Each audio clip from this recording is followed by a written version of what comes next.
기도하겠습니다. 하나님 말씀의 영으로 저희 가운데 임하여 주시고 저희를 하나님께서 원하시는 길로 인도하여 주시옵소서. 전하는 이와 듣는 모든 이들에게 한 마음 한 영을 허락하여 주시옵소서. 예수님의 이름으로 기도합니다. 아멘. 제가 예전에 신대원 시험을 볼 때에 아침에 구약 시험을 1시간 보고 또 이어서 신약 시험을 1시간 동안 봅니다. 그때 이제 마지막 5문제는 암송 구절을 토씨 하나 안 틀리고 쓰는 문제가 5개가 나왔습니다. 200개의 구절, 구약 100개, 신약 100개씩 200개의 구절을 다 외운 다음에 그 안에서 객관식도 나오고 단답식도 나오는데, 이제 이 주관식으로 처음부터 끝까지 문장을 채우는 문제가 굉장히 중요한 문제였습니다. 2점짜리, 나머지는 다 1점짜리 문제다가 나중에 얘들이 2점짜리 문제인데, 쓰다가 뭐 예를 들어 토씨가 하며 하고 요거 정도 틀리면 뭐 0점, 1점, 감점 이런 식으로 계산을 하니까 이걸 문제를 통으로 날리면 이 격차가 엄청나게 나는 겁니다. 1.4에도 몇백 명이 막 들어 있으니까. 그래서 잘 쓰고 잘 풀어서 시간이 30분이 남고 한 문제가 남았는데 갑자기 배가 아픈 겁니다. 원래 저는 여러분 신방하면서 다 보셨겠지만 못 먹는 것도 없고요, 없어서 못 먹는 거 아니면 다 잘 먹고 속 관리도 굉장히 잘합니다.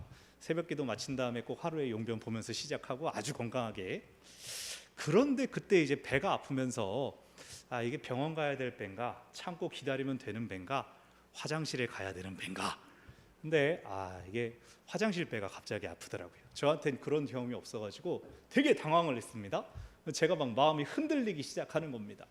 이거 하나만 쓰면 되는데 내가 지금 이걸 쓰겠다고 붙잡고 있다가 다른 데를 가는 게 아닌가, 여기서 사고치고 광장동에서 좀 떠나 있어야 되는 게 아닌가, 이 방에서 내가 이걸 어떻게 해야 되나 10분 동안 막 다리를 꼬고 앉아가지고 기도하기 시작했습니다. 나 이거 다 썼습니다. 그러고 나가볼까? 초유에 제가 그런 적이 없었는데, 나도 그런 적이 없고 시험 보면서 그랬다는 얘기를, 신대원 입시 때 그랬다는 사람 얘기를 들은 적이 없는데, 내가 최초가 되는 건가 하고 별 생각을 다 하고, 아니야 그래도 좀 더 버텨볼까 계속 생각하다 보면 말씀이 떠오르지 않을까 막 10분 동안 끙끙대다가, 모르겠다, 일단 그래도 요 점수를 포기할 수는 없다, 한번 다 생각해보자. 신약 100개의 구절을 막 머릿속으로 스캔을 쫙쫙쫙쫙 해나가면서 대체 이 구절이 뭘까, 대체 이 구절이 뭘까. 그때 나온 문제 로마서 12장 2절. 이게 1절과 2절을 통으로 외웠는데 2절부터 쓰시오라고 하니까 어디가 중간이지 어디가 몸통이지 막 그러면서, 예를 들어 12장 1절 그러므로 형제들아 이렇게 외웠는데 2절이 어디가 시작되는지가 바로 생각이 안 나는 겁니다. 2절이 그러면은 1절부터 다 달려가야 여기서 끝나는 건가 하는 게 나오는 거죠. 이는 너희가 드릴 영적 예배니라 하고 생각난 게, 그때 시계를 보니까 2분이 남았더라고요. 그래서 이제 막 너희는 이 세대를 본받지 말고 막 손에 막 힘이 들어가지고 분별하도록 하라, 답안지 끝에 꽉 채워가지고 하라 썼더니 띵동댕동 그래가지고 잘 제출을 하고 나오면서 막 세영아 시험 잘 봤냐 이렇게 땀 흘리냐 막 그러는데, 비켜! 화장실에 가가지고 이제 평화의 비둘기를 푸드득 날려보냈던 12장 2절을 보니까 막 그때 생각이 나는 겁니다. 10년도 더 됐는데 생각만 해도 막 배가 갑자기 아픈 것 같고, 이 배는 그 배가 아니지만 그랬습니다. 여러분 아침에 카레 드신 분 안 계시죠?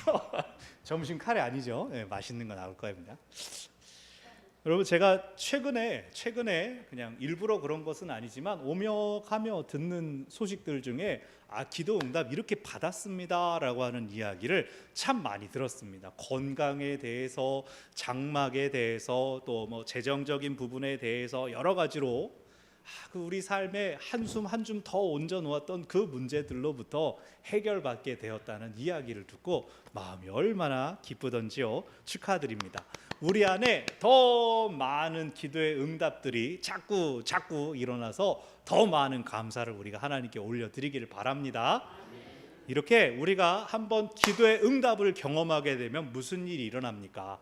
하나님이랑 굉장히 가까워진 것 같습니다. 하나님이랑 친해진 것 같습니다. 하나님 살아 계시는군요. 하나님 내 기도 듣고 계셨군요. 그 생각이 막 납니다.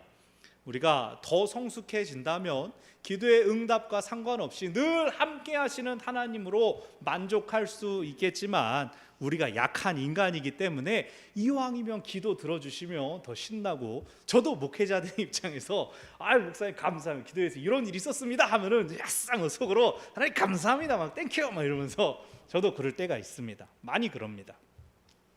우리가 하나님을 의식하게 됩니다. 하나님을 의식한다는 것은 하나님과 관계가 맺어져 있다는 뜻입니다. 우리가 예수 그리스도를 통하여 하나님의 자녀가 되지 않았습니까? 그래서 우리가 지금 이 시간 하나님께 예배합니다. 하나님과의 관계 때문에 하나님 앞에 나옵니다. 예배를 통하여서 우리는 하나님과 연합합니다. 그 연합을 경험하는 신비가 예배 안에 있습니다. 그래서 예배의 모든 순서들에는 신학적인 원리들이 담겨져 있습니다. 예를 들어 우리가 이 아침 오전 예배 때 찬송가를 4곡 5곡을 쭉 부릅니다. 이게 막 졸지 못하게 자꾸 깨우려고 막 일어나라 앉아라 노래 불러라 이게 아니라, 첫 번째 찬송은 함께 하나님을 바라보며 우리의 마음을 집중합시다, 하나님께 영광 돌립시다, 영광 찬송으로 부릅니다. 두 번째 부르는 찬송은 신앙 고백 다음이지 않습니까? 은혜에 감사드리면서 우리의 마음을 합하여서 올려드리는 그러한 찬송입니다. 세 번째로 설교 후에 부르는 찬송은 말씀과 관련된 그 메시지를 잘 기억하는 응답과 결단의 찬송입니다. 그리고 봉헌 때 올려드리는 찬송, 맨 마지막에는 우리의 세상, 우리의 일상으로 파송되면서 서로를 축복하고 권면하는 그러한 찬송을 부르게 됩니다. 또 그 밖에 기도, 교동문, 봉헌, 광고까지도 그 모든 것에 의도와 목적이 담겨져 있습니다. 그래서 예배 속에서 막 뭔가 몸이 부르르 떨리고 환상이 보이고 꼭 그런 체험이 일어나지 않는다 하더라도 예배 자체로 우리의 영이 하나님과 교통합니다. 그만큼 예배가 중요하고 또 예배가 신비합니다. 그렇게 중요한 예배를 일주일에 한 번만 드리는 걸로 될까요? 원래는 항상 드려야 됩니다. 매일 드려야 됩니다. 율법에서도 상번제, 아침 저녁으로 드려라 라고 하시지 않았습니까? 그래서 가톨릭이나 동방정교회처럼 교회 자체 역사가 막 1000년이 넘어간 그러한 교회들은 평일에 사람이 없어도 사제들끼리 아침 9시에 저녁 6시에 문이 걸어져 잠겨진 상태에서 사제들만이 하나님을 바라보며 계속 예배를 합니다. 예배 자체는 쉼 없이 드려진다라는 것을 기억하는 것이죠. 우리 개신교, 개혁교회는 말씀의 전통을 가지고 있습니다. 우리가 막 아침 저녁으로 매일같이 예배를 드리지 않는다 하더라도 예배당에 나와서 예배하는 것 외에 우리가 하나님을 기억합니다. 말씀을 읽고 묵상해 나가면서 하나님, 나를 이 말씀 가운데로 인도하여 주십시오, 이 말씀을 깨닫게 하여 주십시오 라고 하면서 의식적으로 하나님의 임재 안에 거하는 우리 개신교의 방법이 있습니다. 그것을 오늘 본문에서 영적 예배라고 표현하고 있습니다. 로마서 1장부터 11장까지 바울은 하나님의 구원 계획에 대하여 유대인들을 향한 하나님의 구원 계획이 있었고 이방인들을 향한 하나님의 구원 계획이 있었음을 큰 그림에서 설명했습니다.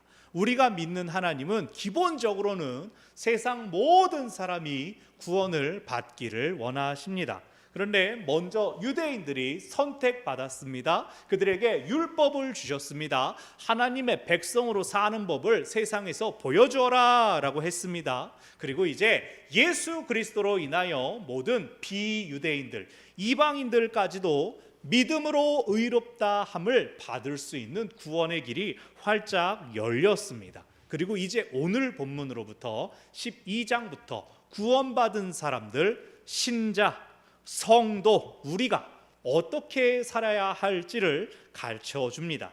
1절과 2절은 우리 모든 삶의 원리 혹은 대원칙입니다. 우리 1절과 2절을 함께 읽겠습니다. 그러므로 형제들아, 내가 하나님의 모든 자비하심으로 너희를 권하노니 너희 몸을 하나님이 기뻐하시는 거룩한 산 제물로 드리라. 이는 너희가 드릴 영적 예배니라. 너희는 이 세대를 본받지 말고 오직 마음을 새롭게 함으로 변화를 받아 하나님의 선하시고 기뻐하시고 온전하신 뜻이 무엇인지 분별하도록 하라. 아멘. 바울이 지금 권면하는 것이 무엇입니까? 너희의 몸을 어떻게 해라? 하나님께 거룩한 산 제물로 드리라 라고 말합니다. 그것이 바로 우리가 드릴 영적 예배다라고 이야기하는데, 여기 재미있는 표현들이 나옵니다. 자, 우리의 몸, 눈에 보이는 우리의 육체가 영적인 예배다, 보이지 않는 영적인 예배다라고 합니다. 아니, 몸뚱이가 눈에 보이는데요, 근데 하나님께서는 우리의 눈에 보이는 몸을 영적 예배로 받으신다라고 이야기를 합니다. 그리고 또 사안제물이라는 표현이 나오죠. 원래 제물은 어떻게 합니까? 그 제물을 잡아서 생명을 죽인 다음에 하나님께 바쳐드리는 건데, 살아있는 채로 너희를 하나님께 드려라. 바울은 이렇게 이야기를 합니다. 먼저 살아있다라는 것은 예수께서 우리를 위하여 죄에 대하여 죽으셨기 때문에 우리가 예수를 통한 생명으로 살아가는 것을 의미합니다. 우리는 영원한 생명의 관계로 하나님과 연결되었습니다. 바울은 갈라디아서 2장 20절에서 이렇게 말합니다. 내가 그리스도와 함께 십자가에 못 박혔나니 그런즉 이제는 내가 사는 것이 아니요 오직 내 안에 그리스도께서 사시는 것이다. 이제 내가 육체 가운데 사는 것은 나를 사랑하사 나를 위하여 자기 자신을 버리신 하나님의 아들을 믿는 믿음 안에서 사는 것이다 라고 고백합니다. 내가 호흡하지만, 내가 먹고 내가 쉬고 내가 자지만, 내가 내 생명을 유지하는 것처럼 보이지만 영적으로는 우리는 예수의 생명으로, 그분을 믿는 믿음으로 살아갑니다. 그것이 구원받은 우리들의 고백입니다. 그러므로 산제물이라는 표현은 우리가 살아있지만 하나님께 제물로 바쳐진 존재다라는 것을 기억하라는 것입니다. 예수 그리스도로 값이 지불된 우리는 하나님의 소유입니다. 그러므로 우리 몸으로 사는 것은 우리 몸으로 사는 우리의 삶은 하나님 앞에서 사는 것이며, 그렇게 그것이 나의 만족과 유익을 추구하며 사는 것이 아니라 하나님께 올려드리는 영적인 예배라고 말하는 것입니다. 그러한 영적 예배의 구체적인 모습이 2절입니다. 이 세대를 본받지 말고 마음을 새롭게 함으로 변화를 받아 하나님의 선하시고 기뻐하시고 온전하신 뜻이 무엇인지 분별하도록 하라. 하나님께 바쳐진 산 제물은 하나님의 쓰임대로 살아야 합니다. 하나님께서 원하시는 바를 실현해내야 합니다. 그래서 하나님의 뜻이 무엇인지 분별하라 라고 말합니다. 마치 양이 목자를 따라가는 것처럼, 우리를 어디로 인도하시는 건가? 우리를 여기서 뭐 하라고 하시는 건가? 풀이 있네, 풀을 먹으라는 것이구나. 물이 있네, 물을 마시라는 거구나. 아무것도 없는데 멈춰섰네, 자면 되겠다. 그렇게 목자의 의도가 무엇인지 다 알면 더 좋지만, 알지 못하더라도 그 목자를 따라다닐 때에 생명을 공급받을 수가 있습니다. 살아있을 수가 있습니다. 양은 목자의 인도 안에 머물러 있어야 살 수 있습니다. 바울은 그것을 이야기합니다. 우리가 하나님으로 생명을 공급받아야 되고, 나아가 하나님의 뜻을 분별하는 데까지 갈 수 있어야 한다. 세상을 사는 사람들은 세상의 기준, 세상의 가치관, 세상의 관점으로 모든 것을 바라봅니다. 그러나 믿는 사람들은 세상의 것이 아니라 하나님의 뜻을 기준으로, 하나님의 관점으로, 하나님의 가치관으로 볼 수 있어야 합니다. 세상 사람들은 그렇게 말합니다. 그런 것은 신앙인의 눈이지, 종교인의 눈이지, 그건 너무 협소한 것 아니냐. 여러분 그렇게 생각하십니까? 어떤 것 같습니까? 세상을 보는 눈은 이따만한데 우리는 하나님의 눈으로 보는 것이 이렇게 좁아가지고 하나님 원하시는 걸 선택하는 것이 너무나 쉽지 않지. 여러분 그런 생각 드십니까? 여기서 여러분 어떤 분들은 예수님께서 말씀하신 좁은 문, 좁은 길이 그러한 것이지라고 떠올리는 분들도 계실 겁니다. 세상 사람들은 다 넓고 편한 길, 끝으로는 다 떨어지는 낭떠러지 길, 다 그 길, 부정한 길로 가고 있으니 우리는 좁은 길을 찾아내어야 된다. 좁은 길을 골라야 된다. 그래서 주님을 따르는 것이 참 어렵다. 그래서 오늘 바울이 말하는 영적 예배, 영적으로 사는 것이 이토록 힘든 일이지라고 생각하실지도 모르겠습니다. 그 말씀도 어느 정도는 맞습니다. 그러나 여기서 바울이 말하는 것은 그러한 제자가 되라라는 초대와는 다릅니다. 구원받은 삶, 신자의 삶, 예수 그리스도를 만나고 새롭게 변화되기 시작한 사람을 향하여 영적인 예배란 이러한 것이다 라고 소개하고 있습니다. 그런데 좁은 길, 험한 길을 제시하고 있는 것일까요? 그렇지 않습니다. 그 길은 우리 모든 사람들이 갈 수 있도록 하나님께서 펼쳐 놓아 주신 길입니다. 구원의 길이 넓게 열렸다고 하지 않습니까? 제자의 길은 좁습니다. 그러나 구원의 길은 넓습니다. 우리를 하나님께서 넓은 길로 초대하여 주셨습니다. 오후에도 이와 관련된 말씀을 계속해서 전하겠지만 하나님께서 구원의 문을 좁게 두신 것이 아닙니다. 이거 해야 구원받고 저거를 하지 말아야 죄 짓는 게 아니고 유대인들이 그랬습니다. 율법을 지켜야 구원을 받는다라고 했습니다.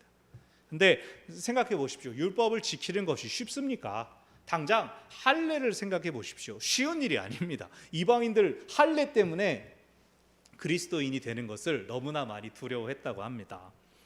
그러나 율법은 바울이 이미 로마서 앞에서 이야기한 것처럼 율법은 구원받은 이후에 하나님의 뜻을 따르기 위하여, 어떻게 하면 하나님을 보다 더 기쁘시게 하기 위하여 내 자신을 제한할 수 있는가에 대한 안내로 나온 것이 율법입니다. 그나마도 율법의 어떤 행위들, 문장들을 잘 지키는 것보다 더 중요한 것은 율법의 정신을 따르는 것이다 라고 바울이 이야기했고 예수님도 이전에 그렇게 설교하셨습니다. 그러니 오늘의 말씀은, 오늘 이 말씀을 듣는 중에 가슴이 더 뜨거워지는 어떤 사람들, 항존직들과 재직들과 리더들만을 향한 말씀이 아닙니다. 그냥 이 자리 예배드리러 나온 우리 모두를 위한 말씀입니다. 우리 모두가 귀로 들어야 할 뿐 아니라 우리가 또 행할 수도 있는, 실천할 수 있는 그러한 말씀입니다.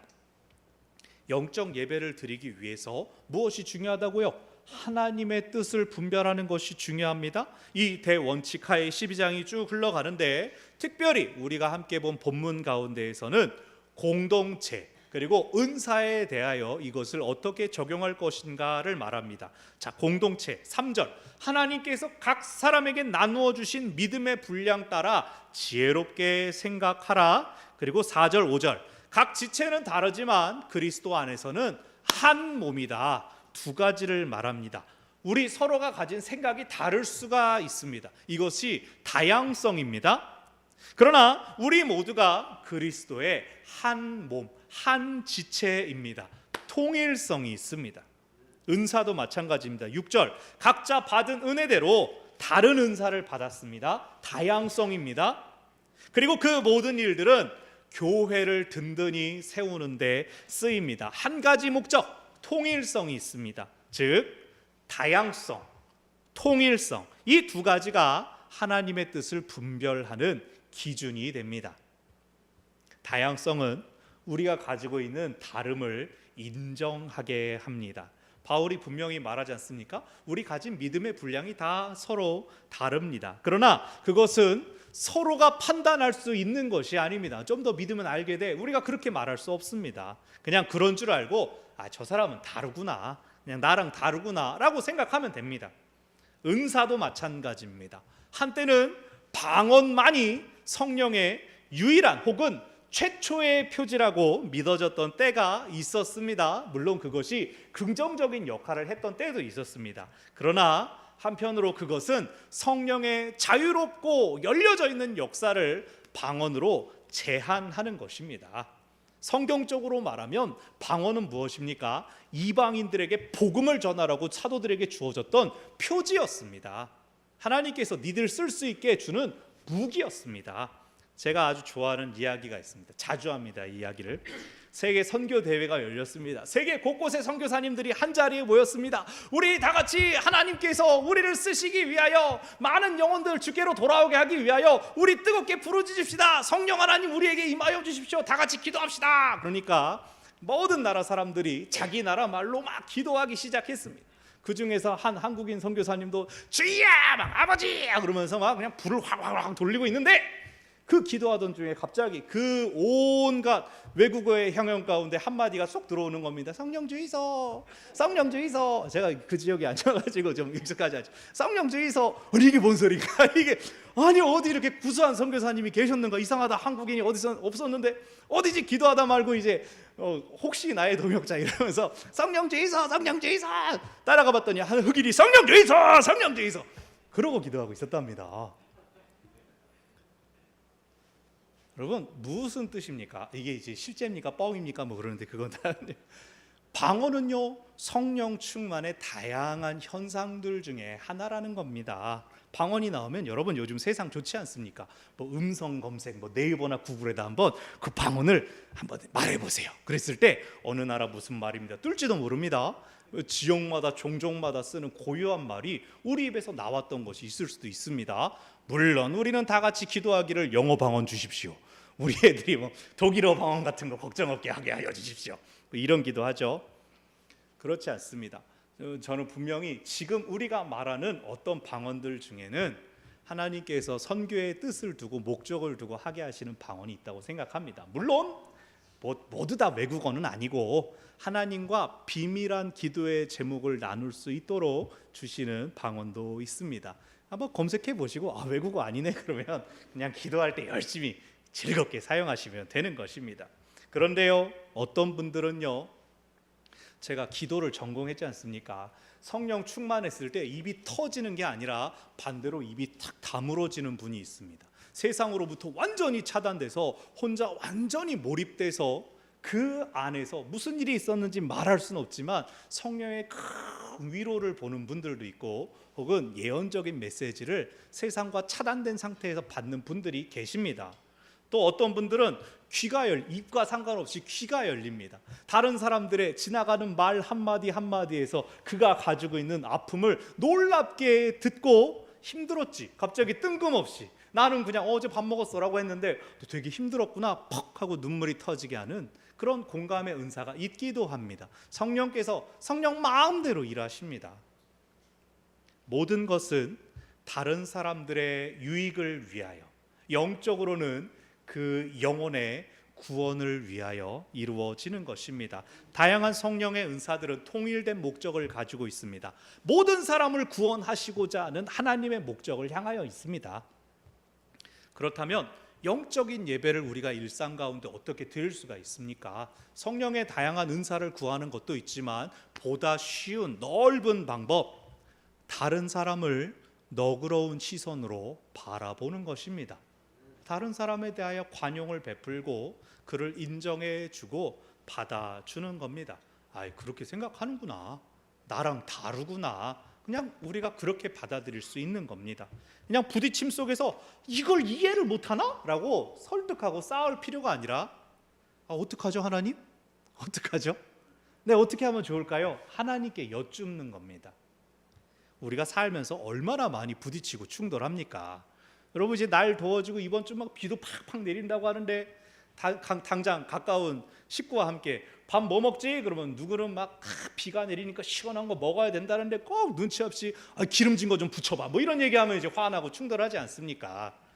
점심 메뉴뿐 아니라 막 응원하는 야구팀 가지고 아주 그냥 막 서로 등 돌리고 자고, 취미 젊은 사람들은 또 좋아하는 게 뭐 개냐 고양이냐 꼭 저 같은 거 좋아하네 이러면서 싸움 나기도 하고, 우리는 서로 너무나 많은 이 다름들에 충돌합니다. 오늘이 6.25 73주년인데 여러분 가운데는 전쟁으로 인한 고난, 또 그것을 극복해 나가는 것에 대한 기억을 가진 분들도 계십니다. 근데 다음 세대로 갈수록 점점 이 분리가 심화되어 갑니다. 골이 아주 깊어져 갑니다. 서로 다르면 다른 거지 통일할 필요가 있는가? 그냥 우리말 쓰는 또 다른 나라 사람들이라고 보면 되지 않는가? 그런 목소리들도 나옵니다. 여러 그런 다름도 있지만, 근데 우리가 기억할 것은 다름이 틀림은 아니라는 것입니다. 특히 믿는 사람들에게 있어서 다양함을 허락하신 분이 누구시라고요? 하나님께서 다르게 만드셨음을 우리가 기억해야 됩니다. 우리는 다름을 틀림으로 만들려고 하는 그 시도들에 저항해야 합니다. 다르구나 라고 생각이 들면 잠깐 멈추십시오. 그걸 막 바꾸려고 들지 말고 싸우려고 들지 말고 기다리십시오. 그리고 기도하십시오. 하나님 나에게 지혜를 주십시오. 혹은 하나님 저 사람한테 지혜를 주십시오. 아니면 우리 안에 지혜를 주십시오. 이 다름이 다르다고 지나갈 수 있는 것인지 혹은 끝을 봐야 하는 것인지. 바울은 고린도전서 14장 33절에서 이렇게 말합니다. 하나님은 무질서의 하나님이 아니라 화평의 하나님이시다. 오직 화평의 하나님이시다. 나랑 상대가 왜 다릅니까? 하나님께서 그렇게 지으셨다고요. 그래서 우리가 다름을 보았을 때 뭐 하라고요? 기도하라고요. 하나님께서 이렇게 지어 놓으셨으면서 이렇게 만나게 하셨으니 이제 어떻게 하면 좋습니까? 하나님의 일 보여주십시오. 알려주십시오. 그래서 하나님의 뜻을 구하는 사람은 신중해집니다. 너그러워집니다. 다른 사람을 수용하고 포용할 수 있게 됩니다. 받아들이고 인정할 수 있게 됩니다. 왜요? 하나님께서 그렇게 하셨구나. 하나님께서 목적이 있으시구나. 그것을 바라보기 때문입니다. 누군가를 먼저 인정해 주면 자신을 알아봐 주는 사람, 그 사람을 내버려 두겠습니까? 그 은혜를 갚지 않겠습니까? 혹은 그로부터 나에게 돌아오지 않아도 또 다른 사람을 인정해 주고 존중해 줄 수 있지 않겠습니까? 이왕이면 교회 다니는 사람들이 야 저렇게 다 들어주는구나, 너그럽구나, 그렇게 인정받고 칭찬받으면 얼마나 멋지겠습니까? 근데 오늘날 많은 사람들 말은 교회 다니는 사람들이 더 독하다고, 그냥 자기 얘기만 하려고 그런다고. 서로 다르다는 것은 우리 서로가 다 알고 있습니다. 사람이 다 다르다. 그러니 이제 보여줄 것은 반응하는 것도 우리는 다르다라고 알려주면 됩니다. 다양성은 우리가 추구하는 방향에 온전히 하나님만을 향한다면 서로 다르다는 것은 큰 문제가 되지 않습니다. 오히려 하나님께서 이 세상에 부여하신 은혜의 다채로움이 될 것입니다. 하나님께서 이런 사람도 만드셨구나. 하나님께서 저런 이야기도 들을 수 있게 하셨구나. 그래서 믿는 사람들, 신자의 구원받은 삶은 하나님의 뜻대로 사느라 더 피곤하고 힘들고 지친 그런 삶이 아니라 하나님의 은혜를 더 많이 발견하는 기쁨, 즐거움과 감격의 삶을 살 수가 있습니다. 그런 우리 개개인, 그리고 그런 우리 공동체의 이 몸부림들은 이 지역, 나아가 이 나라, 이 민족을 평화와 화해를 위한 길로 인도할 수 있을 것입니다. 말씀을 정리합니다. 오늘 6월 마지막 주일, 오늘은 제가 백운제일교회를 만난 지 1주년이 되는 주일입니다.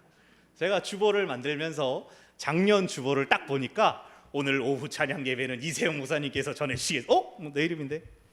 제가 오후 예배 때 이제 설교하러 왔다가 많은 은혜를 받고 돌아갔던 바로 그날이었습니다.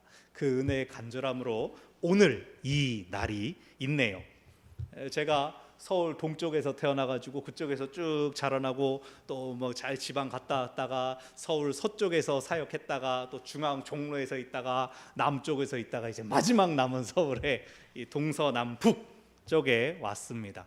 제가 지나간 시간이 짧았지만 살면서 목회해 보니 사람 사는 모습들이 소득 따라 다르고 시대 따라 다르고 관심 따라 다 사는 모습은 다르지만 동일한 간절함을 있습니다. 하나님을 향한 동일한 간절함을 가지고 있습니다.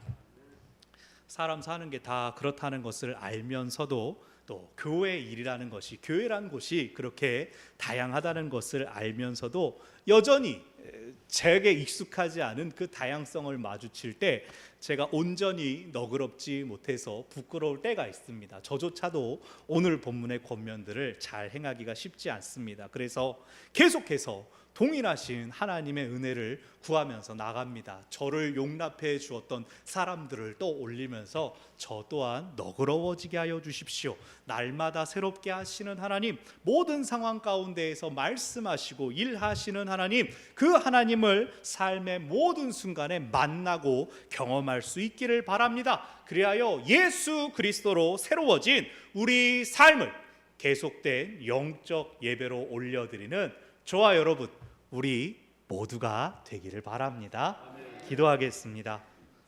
우리를 새롭게 하시는 하나님, 그 새롭게 하신 은혜로 초청하고 불러주신 하나님, 저희로 하여금 한 분 하나님, 그 하나님의 부르신 뜻을 향하여 집중할 수 있게 하여 주시고, 그 밖에 다른 것들에 대하여 우리를 참아주셨던 하나님처럼 우리도 너그러이 받아주고 인정할 수 있는 그러한 성숙한 믿음들 우리 안에 허락하여 주시옵소서. 우리 서로를 바라볼 때 그 사랑의 눈 허락하여 주시고, 우리 서로를 인정하고 존중함이 이제 우리 바깥으로 우리의 일상 가운데에서도 들어주고 용납하여 주는, 참으로 예수님을 닮은 모습들로 살아질 수 있도록 저희를 사용하여 주시옵소서. 감사드리며 예수님의 이름으로 기도합니다. 아멘.